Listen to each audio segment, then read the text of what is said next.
for MUSSA to pot and is risking big. Situations like this, ceazar normally utilizes. Look at the bad position of the 5 yellows that are on the table. The one closest to the black is portable to the corner pocket at the bottom left, especially off the red, which is rightwards of the two reds. It is the shot ceazar should be thinking about. It is the shot that should grant him the victory. Not only does it pot the bad yellow, it also opens up space for him to pot the black should he get there. He will want to pot now. White ball being played leftwards towards the top end of the table, just like that. And we'll now be playing the shot. I've been talking about the yellow that is leftwards of the two. Play it off the red, which is rightwards of the two reds. Draw the white ball backwards. The rest, if that is done right, should be a formality. I like it when players execute shots as though they were listening to me.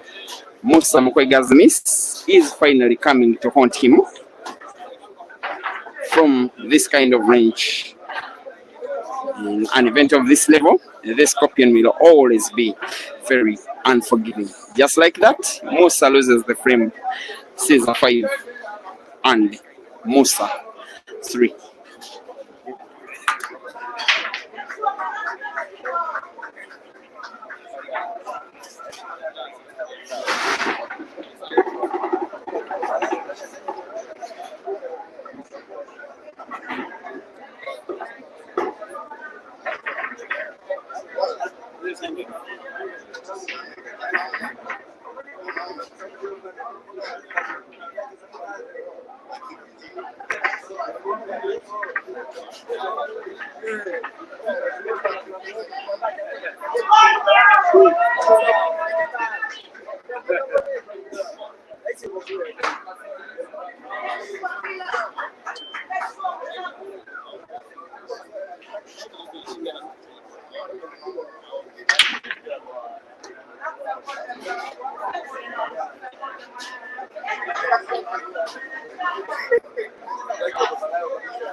The rescuer has mastered the art of potting balls of others,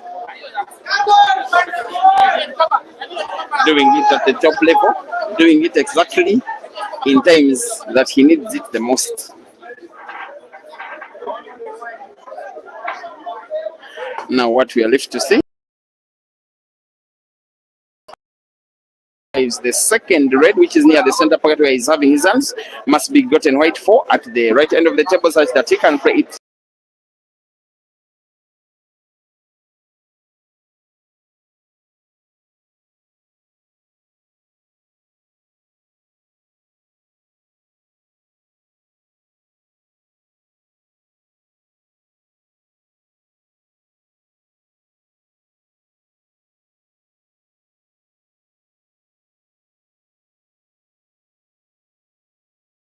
more 3.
Half of the match has been done.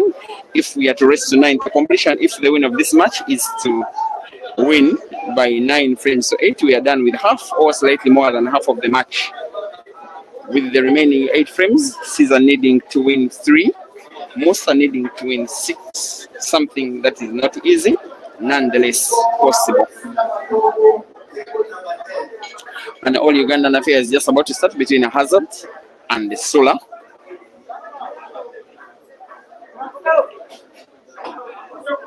Remember, Sula is the Ugandan legend who did beat Eshka Chimbwanda. I think 8 frames to 6 was the score by the elapse of 90 minutes, the amount of time for which this match is allocated.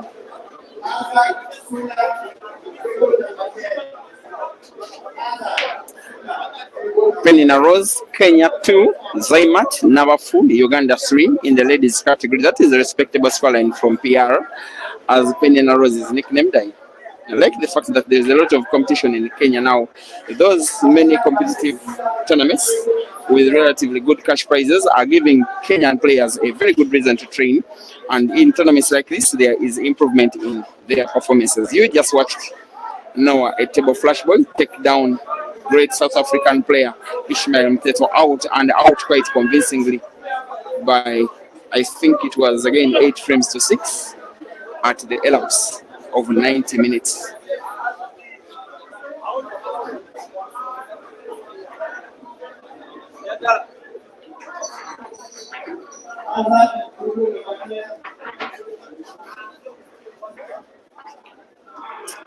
Another great kid of African pool, Sangu, is on the table against a player from Mombasa, name yes to ascertain. Sangu is one of those players whose talent I rank so highly in terms of those upcoming players, the young ones. Sangu is from Zambia, just as is Jafet Mangoma from Zimbabwe, Craig Nkala, as well as Richard Mushove, the guy that is called the family man, and then 3 very talented shooters from Uganda, Jackson Asiku, Yahya Mpindi, Herbert Mokisa, not forgetting even more youngsters shooting very good from South Africa, led by Ryan Williams, and the young man called MUSSA. That one is about to turn 19 or something. He's about to be no longer young.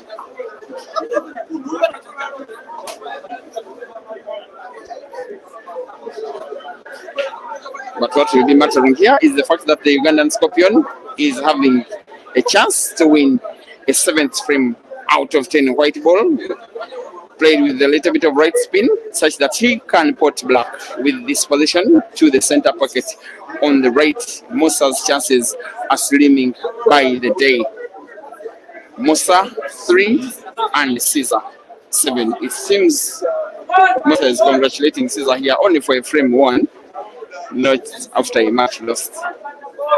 Sometimes it has happened. Some players have made me use that. Watch some matches in which Caesar's opponents have conceded matches even before the conclusion of those races. I'm happy that Mussa is not one of them. He still has the fight in him. Still possible to win 6 frames for Mussa before Caesar can win 2. Not realistic, though.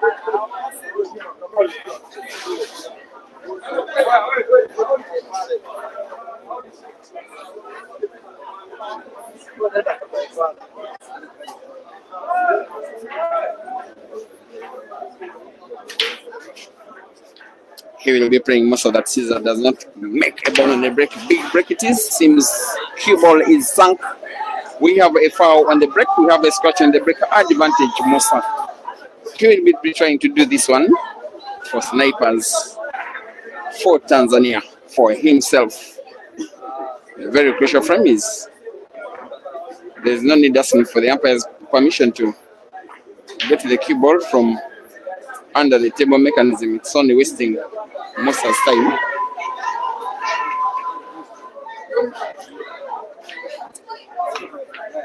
Penina Rose from Kenya, PR3. Zaimat Nabafu from Uganda, 3 in the ladies category. Clearly, maybe one of the more competitive matches that the ladies have seen.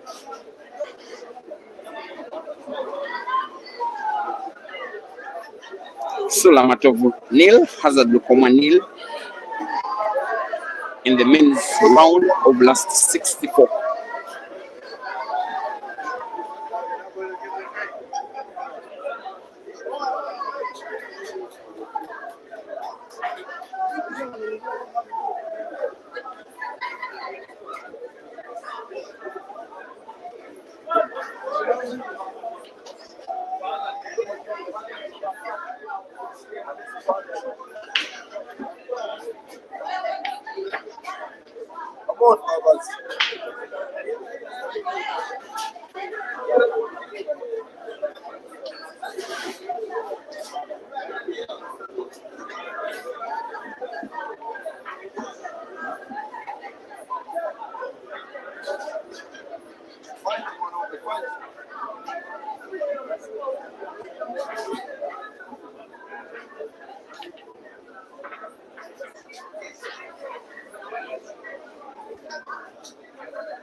(7-3) is where we are at,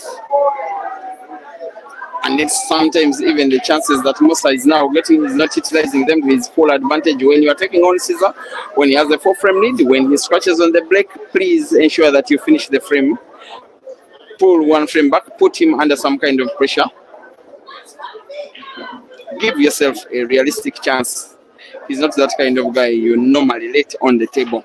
Sometimes he wins frames he's supposed to win. Sometimes he also wins frames he would be supposed to lose. Here he is on frame number 11. Also heavily poised in his favor. The yellow ball that is touching the red towards the top end of the table is portable to the corner pocket top left. It's about simply placing the cue ball in position where he can achieve that, and places the cue ball in the same position he would have wanted to place it if he were given opportunity to place it by playing hand. The scorpion will be spinning white ball backwards, and again in perfect position for him to roll the black to the corner pocket top left of the table for him to come within 1 frame of the victory. Caesar Chandiga, Uganda 8, MUSSA MKWEGA, Tanzania 3. Rest to 9 with 5 frames to go. Mussa needing to win them all or else succumb to second round victory, just as has been Innocent Sami. Once again, Tanzania 3 and Uganda 8.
We were informed that these players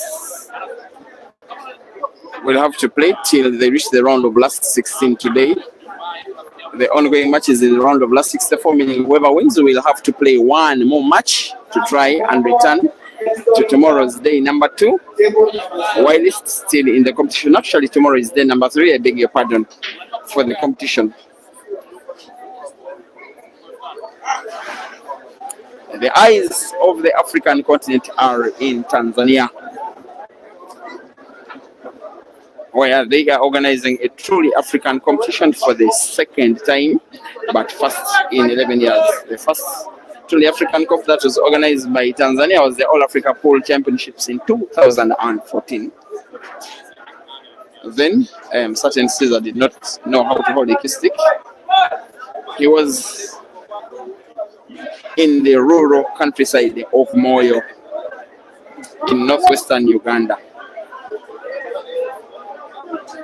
MUSSA MKWEGA was only just learning the game. At this time now, they both face off as fully fledged international players representing their respective national teams, Tanzania and Uganda respectively. By the way, Tanzania, from the years that were 2005 to 2015, they were the best team in the East African region, followed by Kenya and Uganda third. But of course, some things have been rightly done in Uganda over the last course of 10 years, and some things not exactly done right in Kenya and Tanzania, to the effect that the Ugandans have now been setting the bar for the development of the sport in the East African region and producing the biggest number of stars on the tables in the men's category and distantly by far in the ladies category. Tanzania is now playing catch up, and I think successfully so. They have a number of very good players nowadays. Talk of Innocent Sami, the finalist at the Grand Mchana. This guy, MUSSA MKWEGA, whether he wins or loses this match, doesn't take the fact that he's a decent player. Who didn't see the match between Baraka and Ade of Zambia. Baraka taking down a Zambian international by 9 frames to 2. Baraka is a Tanzanian player. Amongst other shooters, Abdallah Hussein, Abeid Dawa, and there's so many others, men and women. And then the Kenyans are also starting to come into the fray.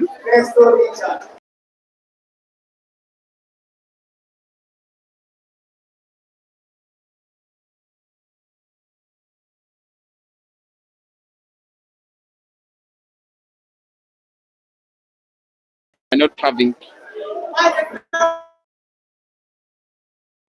into the quarterfinals. Clearly, they are an equal team. Even the ladies are starting to pull some strides back.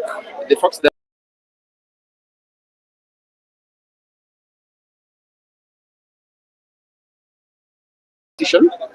at maximum 23 in the ladies category is going 3-all still with the penny in a rose. It's always healthy to have competition not dominated from one side. Speaking of even if you can win, yes, 6 frames in a row, who does that against Caesar? Have I seen Caesar lose 6 in a row when he needs one? I actually haven't.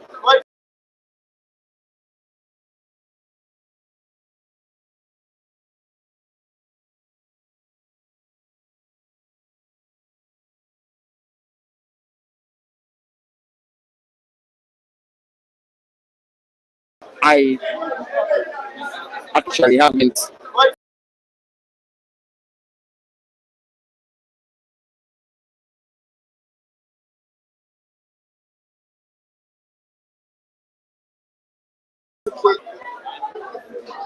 MUSSA MKWEGA trying to utilize chance, call it have a chance against a ticking clock to pull one back against the Scorpion. This one should be him trying to put red to the center pocket in the left. White ball opening up another red. The pot is on. The opening, not really.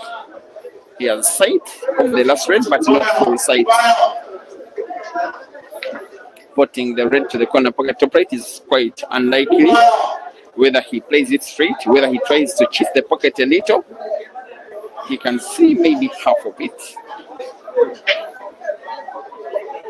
I wait to see what he can do with what he can see of the red.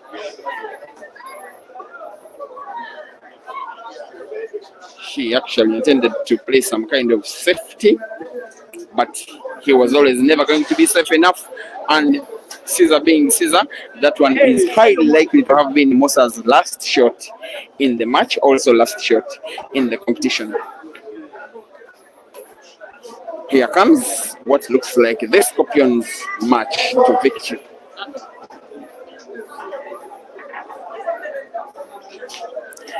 One last yellow to the center pocket on the right, black to the corner pocket on the right, and the victory will be underlined, stamped, signed, and sealed by Caesar Chandiga.